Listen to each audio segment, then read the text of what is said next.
पत्नी और माता पिता में अच्छी सुलह नहीं है महाराज जी। इस स्थिति में मैं कैसे दोनों को हाँ, समझाऊं?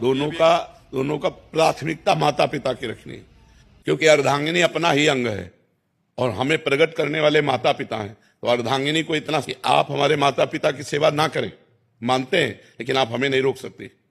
हम आपकी सुविधा, आपकी अनुकूलता आपको देंगे, लेकिन आप हमारे माता पिता की सेवा में अगर तनिक भी विरोध करते हैं तो हमारे आपके संबंध में विरोध हो जाएगा। माता पिता का त्याग नहीं कर सकते, ये जरूर आप में होना चाहिए। अगर ये नहीं है तो जो अपने माता पिता का त्याग कर दे पत्नी के कहने पर, फिर क्या है? फिर धर्म में वीरता नहीं रही। ऐसा नहीं होना चाहिए। जो लड़की इस तरह की मतलब व्यवहार वाली हो कि आप हमसे प्यार करते हो, आप अपने माता पिता का त्याग कर दो, तो उससे कह देना चाहिए कि तैयार रहना, त्याग के लिए तैयार रहना। जिस दिन हमारे माता पिता की सेवा में व्यवधान उपस्थित कर दोगे, उसी दिन हमारे आपके बीच में संबंध विच्छेद हो जाएगा। और अगर आप हमारे माता पिता की सेवा करती हो तो हम आपको प्राणों से अधिक प्यार करेंगे, नहीं करती हो तो आपको अधिकार देंगे, लेकिन आप हमारे को सेवा में जाने से नहीं रोक सकती हो। इतना जरूर रहना चाहिए। माता पिता भगवान का स्वरूप है और पुत्र का पूरा अधिकार है माता पिता की सेवा करने का। तो ध्यान रखना, अवश्य में भोक्तव्यम कृतम कर्म शुभाशुभम। जो जैसे कर्म करेगा वैसा फल देगा भगवान, भोगना पड़ेगा, इसलिए बहुत सावधान।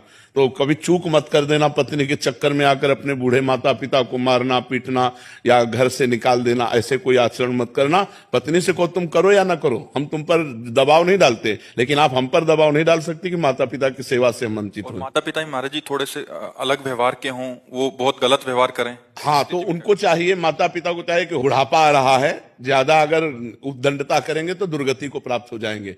बहू बेटा को अपना बेटा और अपनी बेटी के समान चाहिए। थोड़ा प्यार का व्यवहार करें जिससे कम से कम उनको चाय और नाश्ता मिल जाए। अगर माता पिता करने लायक है और वो बहू बेटा से सेवा नहीं कराते हैं, बहू बेटा से ईर्ष्या करते हैं, तो बेटे को चाहिए कि दूर से देखता रहे, उनकी सेवा में भले न जाए। लेकिन जिस दिन वो ऐसी स्थिति को प्राप्त हो कि वो अपनी सेवा करने लायक ना हो, उस दिन वो गाली दे तो भी उनकी सेवा करनी चाहिए। माता पिता की तो भी सेवा करनी चाहिए, क्योंकि वो बुजुर्ग हैं, उनका दिमाग स्थिति 60-70 के बाद जो है मानसिक स्थिति बिगड़ जाती है। अगर वो गाली देते हैं, वो निंदा करते हैं, तो हमें ये बात नहीं माननी, हमें उनकी सेवा करनी है। और अगर वो स्वस्थ हैं, अपने आप सेवा कर लेते हैं, खा पी रहे हैं, तो दूर से देखता रहे, खा पी रहे, आनंद से है, कोई बात नहीं। अगर 2-3 बेटा है महाराज जी? हाँ, तो उनमें से सब बेटाओं को चाहिए